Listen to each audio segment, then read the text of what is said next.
Evet değerli dostlar, burası termal kaplıcalarının girişi. Biraz yürüyerek etrafı size göstermek istiyorum.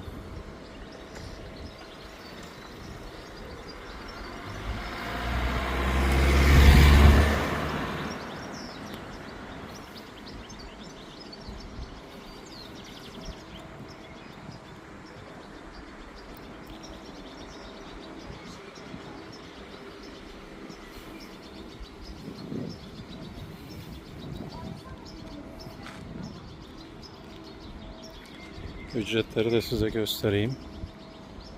Burada otomobil 100 lira, minibüs 250 lira, motosiklet 50 lira, otobüs ise 400 TL. Ama yaya olarak giriş yapabilirsiniz, ücretsiz.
Ben dedim belki dalgın ona gelmiştim bu sadece.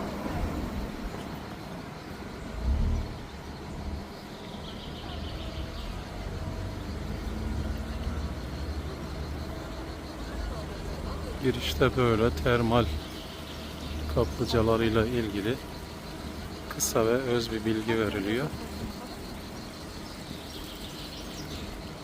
Türkçe ve İngilizce olarak.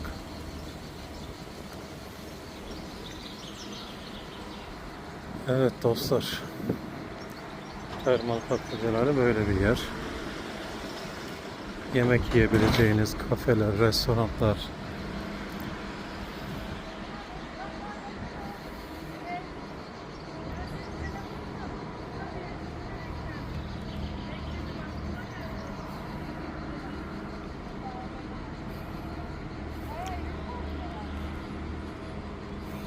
bu yol ikiye ayrılıyor buradan. Burası Yalova Atatürk Köşkü Müzesi. Daha önce Atatürk'ün Yalova'ya geldiği zaman kendisi için burada yaptırmış olduğu köşk. Orayı da göstereceğim size istersen. O tarafa doğru bir çıkalım. Ama şimdi müze olarak kullanılıyormuş.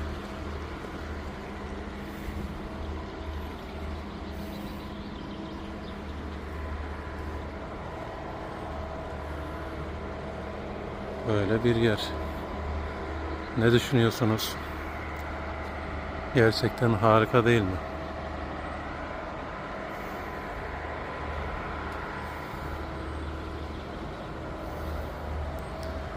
Konaklayabileceğiniz oteller de mevcut tabii ki burada.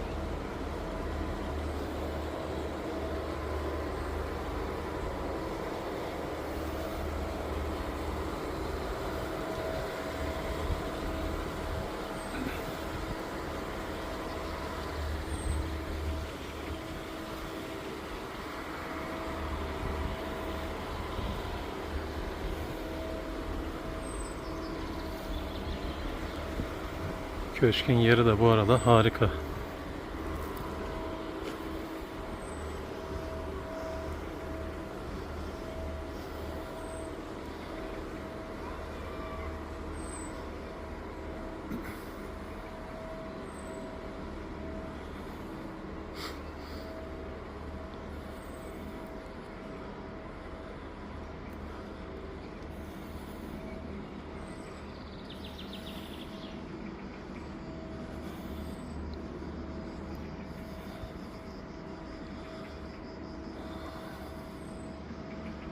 Köşk burası. Ormanın içerisinde adeta kaybolmuş.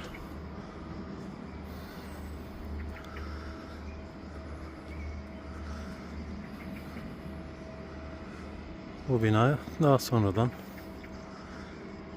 görüntüden anlayacağınız üzere, sonradan yapılmış.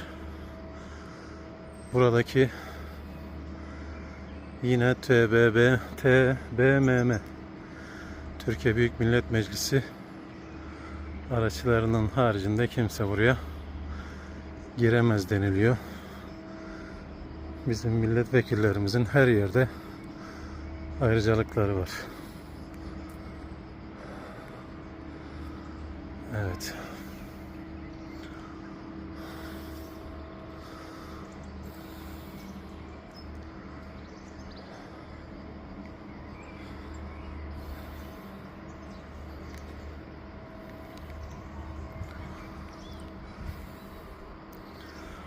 Daha önce buraları göreniniz var mı acaba bilmiyorum ama gerçekten ben hayran kaldım.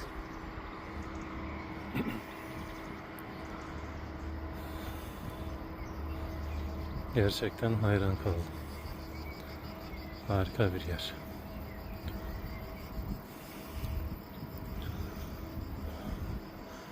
Tabii bu şekilde araçlar da var şimdi. Bunlar kime ait olduğunu bilmiyorum ama herhalde milletvekillerinin bu şekilde aracı da yoktur.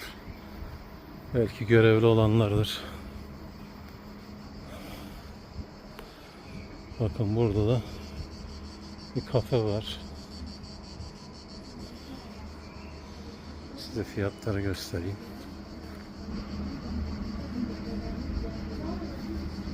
Evet.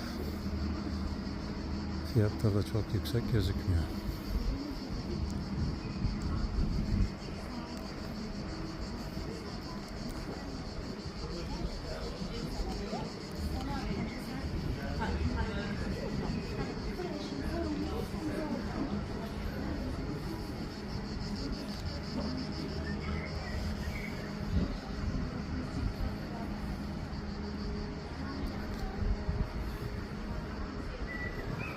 Evet.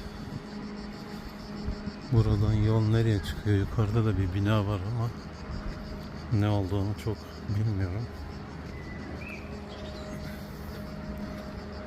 Bakalım. Sizin için oraya da çıkayım.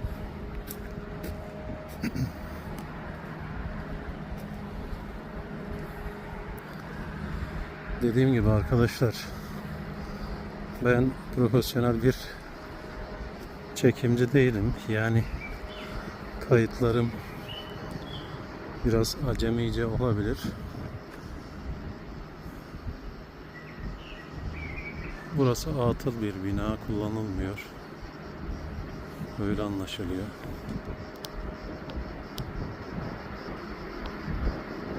Evet.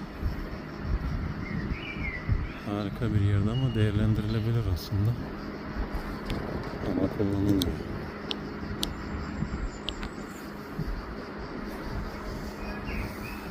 İleride de bir bina var. Burası da aynı şekilde.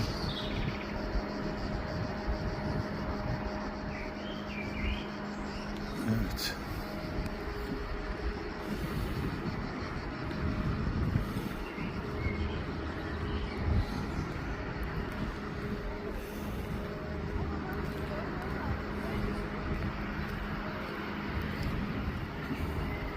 Çok sakin bu arada. Öyle tahmin ediyorum ki hafta sonları biraz daha kalabalık oluyor. Burada dostlar tabii ki bu ağaçların da böyle kimlik kartları var. Ağacın cinsi, yaşı ve numarası. Tüm ağaçlarda ağaçların kimlikleri var bu şekilde arkadaşlar. Çünkü çok eski ağaçlar bunlar. Bazıları bu şekilde galiba tedavi mi edilmiş bilmiyorum. Veyahut da burada bir oyuk var. Tabii arkadaşlar burayı merak edenler yırtmışlar. Bunu koruma altına almışlar ama Maalesef burayı da yırtmış arkadaşlar. Bakalım bunun kimliği nerede? Evet. 2001 doğumluymuş. Yaşamı 2001, orayı anlamadım.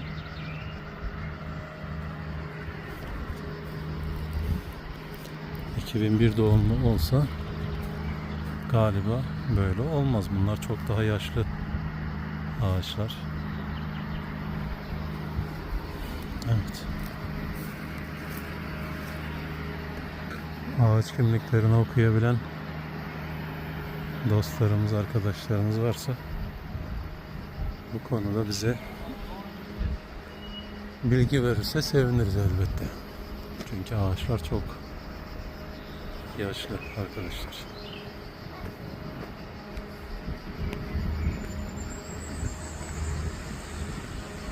Evet. Kafeler, oteller vesaire var. Dediğim gibi o kadar sık ki adeta içinde kaybolmuşlar. Bakın ileride inşaat halinde. Galiba büyük bir ihtimalle otel.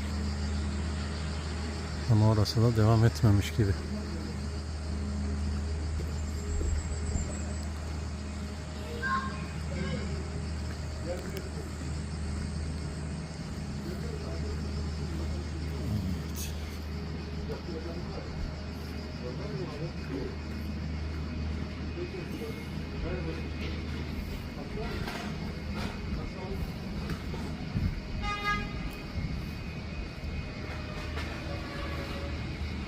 Hava çok sıcak aslında. Ama burada tamamen ağaçlar gökyüzünü kapladığı için güneşi görmüyoruz ve çok güzel bir hava var. Kafeler.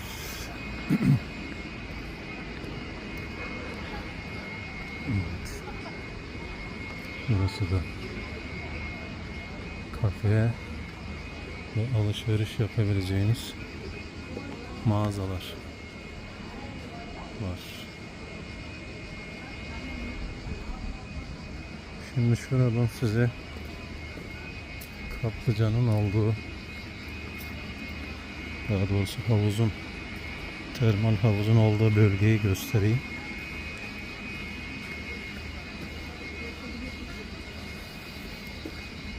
Bizim kaplıcaya girmiş olduğumuz yer yaklaşık bir 200-300 metre ileride giriş yaptık, görüyorsunuz belki.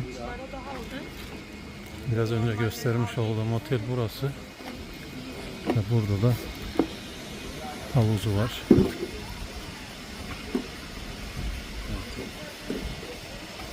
Evet, vatandaş havuzda serinleyebiliyor. Burası da tarihçesini okuyacağım size şimdi.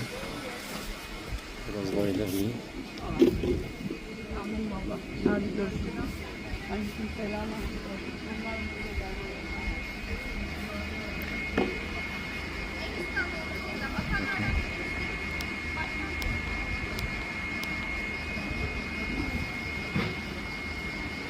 16 asır evvel inşa edilmiş.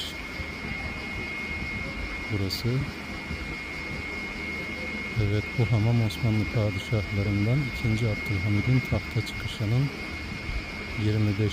dönüm yılına rastlayan 1900 senesinde kendileri tarafından yeniden tamir edilmiş, yani ihya ettirilmiştir diyor.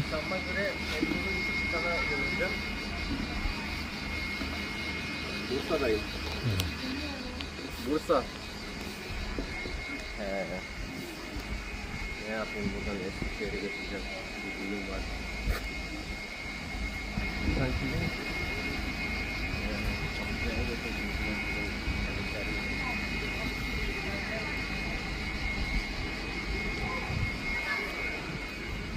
Şimdi burada farklı sular var arkadaşlar. Şimdi bunları size göstereceğim.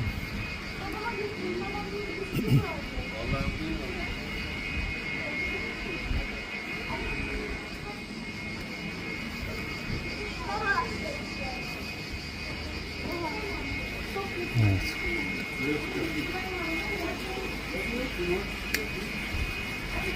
Bakın burada şöyle bir tanıtımı var. Ne diyor? İçinde bulunan mineralleri, iyonlar, faydaları vesaire. Kaplıca suyu içme tedavisi. Böyle bir açıklaması da var dostlar. Ve geliyorsunuz buradan. Bu şekilde. Bu da şeymiş zaten, mide suyu olarak geçiyor. Mideye iyi geliyormuş bu su. Buradan bu şekilde vatandaş alıp suyunu içiyor. Mideye iyi geliyormuş.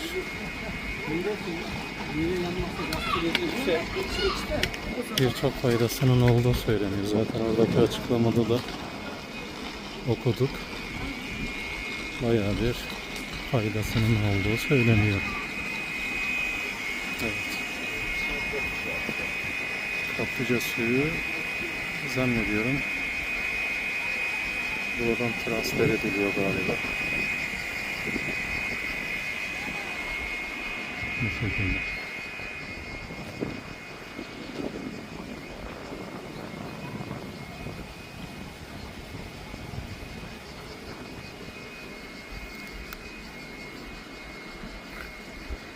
Şimdi birinci videoyu burada sonlandırayım. Devamını ikinci video olarak sizlerle paylaşacağım inşallah.